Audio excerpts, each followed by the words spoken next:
Alors le rôle d'une présidente du jury, c'est principalement le contrôle qualité. Personnellement, j'aime pas le mot contrôle parce que je viens principalement pendant les passations d'examen rendre visite aux examinateurs. Et donc moi j'ai ma grille d'évaluation et je viens voir si tout se passe correctement.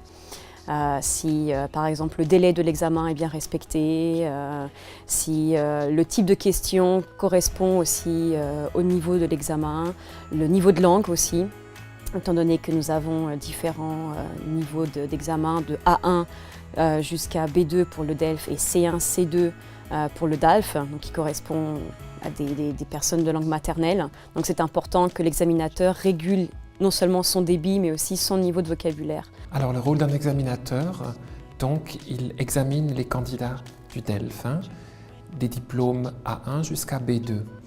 Son rôle est d'interroger les candidats, de leur poser de bonnes questions, d'ouvrir le débat, d'essayer à dire un peu plus que leur opinion, et pas seulement, je pense, que dans un texte. Alors il y a des moments qui ne sont pas faciles donc à gérer. Les candidats, en principe, pour la plupart, ils sont assez stressés, ils ont peur, disons-le, ils ont peur. Ils ont deux personnes en face d'eux qui vont leur poser, en tout cas une qui va leur poser des questions. Et ça crée une certaine tension, en tout cas au départ, chez le candidat. En étant examinateur, il y a aussi les temps à respecter. C'est-à-dire les candidats ont un temps bien défini de passation d'examen et c'est le rôle de l'examinateur justement à gérer ce temps. On imagine les candidats, ils sont pour la plupart stressés, mais peut-être et aussi l'examinateur. Dans la fonction d'examinateur, je veux dire, c'est un échange entre collègues. Je veux dire, à chaque passation d'examen avec chaque candidat, c'est différent. On apprend des choses, on apprend de la part des candidats, mais aussi de la part de nos collègues examinateurs. Voilà, et ça, c'est vraiment cette interaction que je trouve personnellement intéressante. Alors le rôle d'un chef de centre, je le conçois plutôt comme celui d'un chef d'orchestre.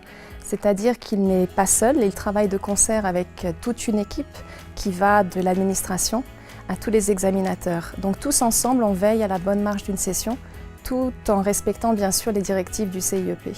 Alors la recette, c'est très difficile, mais de manière générale, je dirais une très bonne organisation en amont, parce qu'il y a tellement de paramètres à respecter qu'il faut vraiment faire en sorte de bien les prendre en considération. Ensuite, savoir à tout moment qu'on peut compter sur de nombreux acteurs à la fois professionnels et compétents, mais rester flexible, rester à l'écoute de tout ce qui peut arriver et surtout, personnellement, se dire que pour chaque problème, il y a toujours des solutions.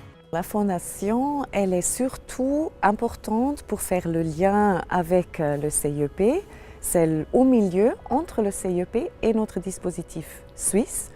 Donc c'est les 11 centres d'examen, ce sont les examinateurs, ce sont les candidats aussi.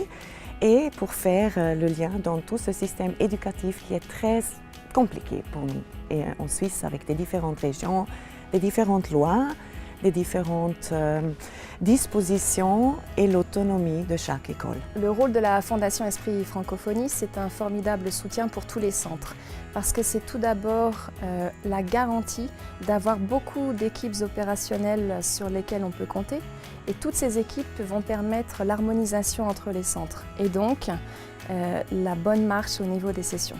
Ensuite, pour les centres, la Fondation Esprit Francophonie, c'est aussi un trait d'union direct avec l'ambassade, mais aussi avec le CIEP.